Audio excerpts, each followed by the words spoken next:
Hey, it's Dirty Shirt Workshop. Gonna finish up the family oven series today, I hope.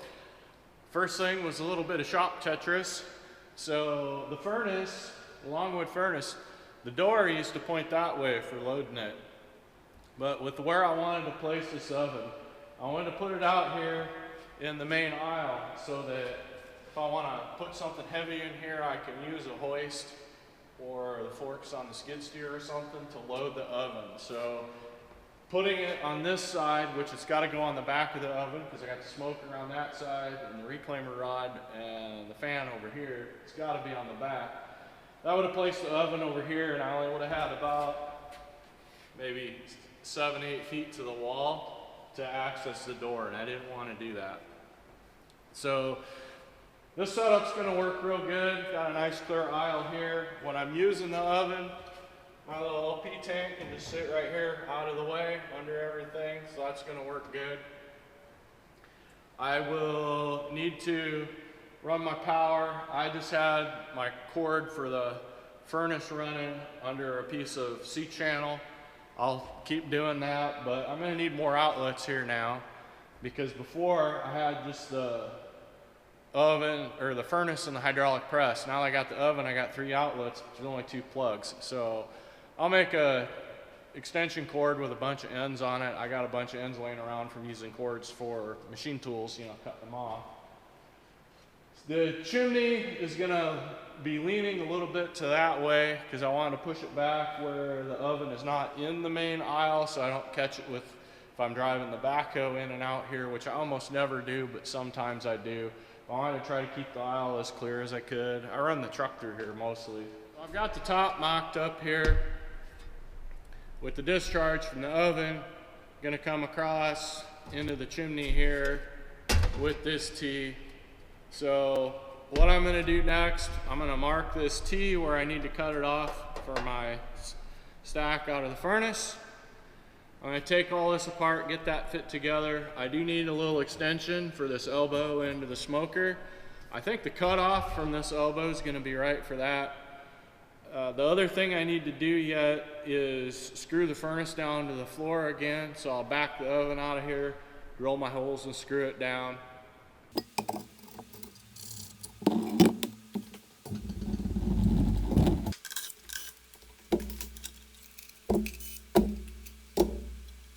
If you have a Longwood furnace and one of these heat reclaimers on it, it's got the little holes and the wiper rod on the back and a little fan. Here's what it looks like inside.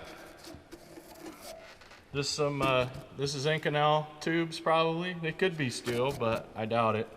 They've taken a lot of heat over the years. Then when you run your wiper rod, there you can see that just cleans those tubes off, gets all the creosote off.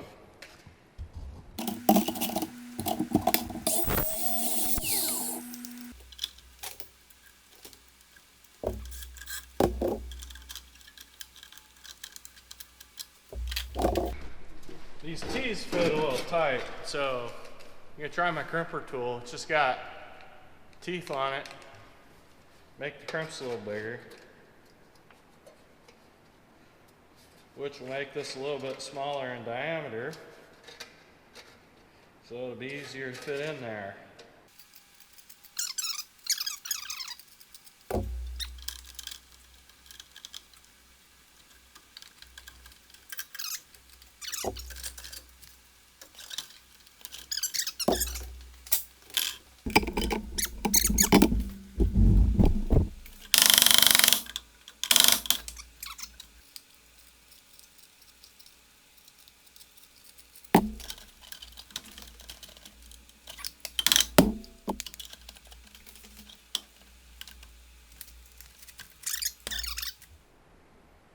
I don't like my chimney being crooked like that, but that's not something I can change now, so I have to live with it. And I don't want to put an elbow in there or anything. This is still easy to clean. Once you put an elbow in, even if it is just a little bit of an offset, it's going to be a lot harder to run the chimney rod up and down. So I think I'll go with this.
that gets me my electrical. I made all my cords long because why not? But I'll probably tie this all up neat and everything, but today we're worried about the furnace. So I'll get it lit here and see if we can get it hot. I did adjust my burner over a little bit, so the pilot should be more in the middle now. Before it was kind of under the tube here, so this should be a little bit better.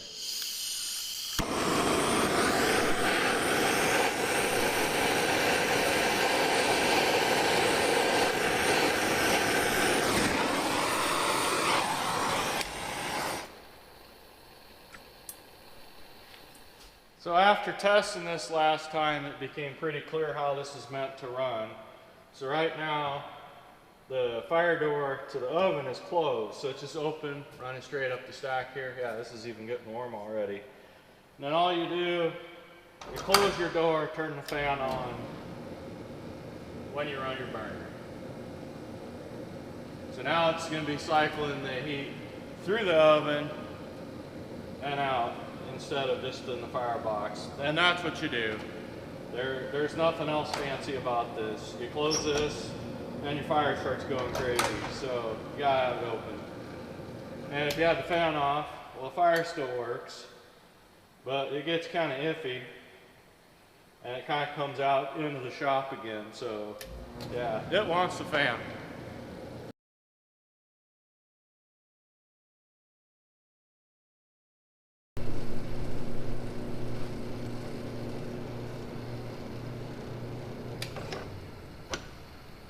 Well, it's pretty well topped out at 270, which ain't quite as hot as I want it. So, since that orifice we know is undersized, I'm going to drill it out.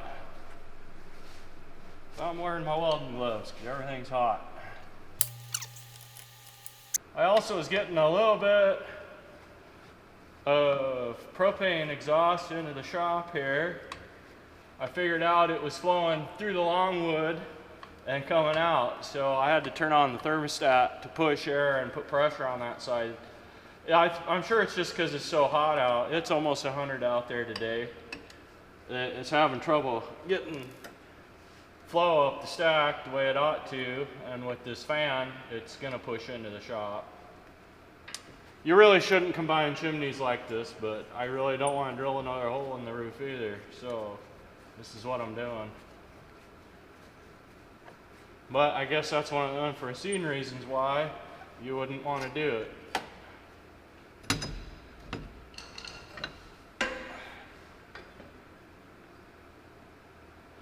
I also ended up opening my air mixture up quite a bit. I assume with the stack on there, more back pressure, it needed more oxygen in to get the right mix. There we go. It was 52, now it's number 50. That's about, like 20% more gas. I don't know that that's going to be enough of a difference to matter. Well, maybe not to get me to 400. I'd like to get to 400 because that's what you need for powder coat, which is also the top of the thermometer on this thing, so I might be asking too much.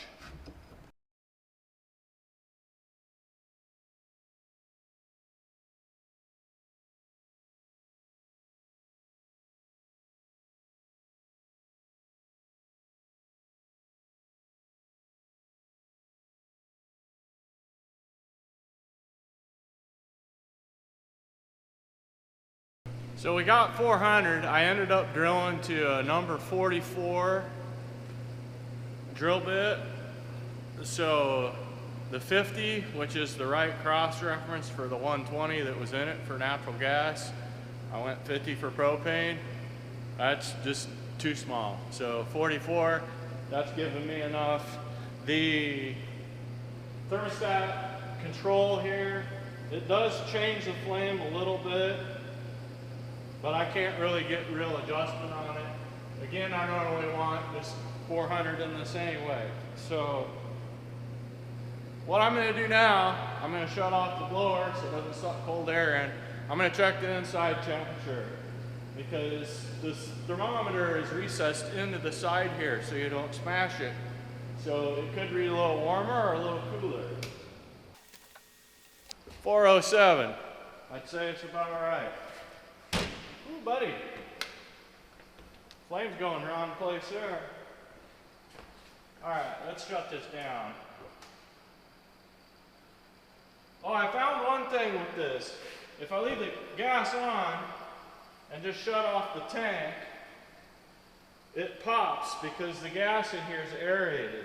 Whereas if you leave the blower on and you shut it off, it sucks that air through and it just finishes burning instead. I can turn my gas off. I know I'm going to change a few things on this. The bottom part of the firebox here, that's 550, 400, 300, 250 up here. So I think I want to put some more ceramic felt on this side. That's a lot of heat that I'm losing there and dumping into the shop, especially in the summer when I don't want to. The doors are all right, they're only 130. The roof, which is now 2 layers, 99 degrees. The side, 110. Just check the back too, that's running about 140 degrees.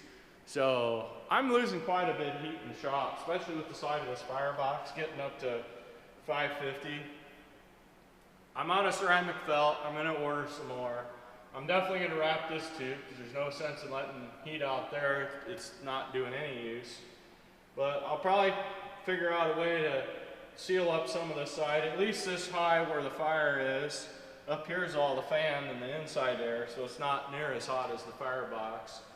The side I'll probably leave. I might do something about the back, but I'm not sure. Overall, I love how it came out. I like the color scheme, the paint job, right?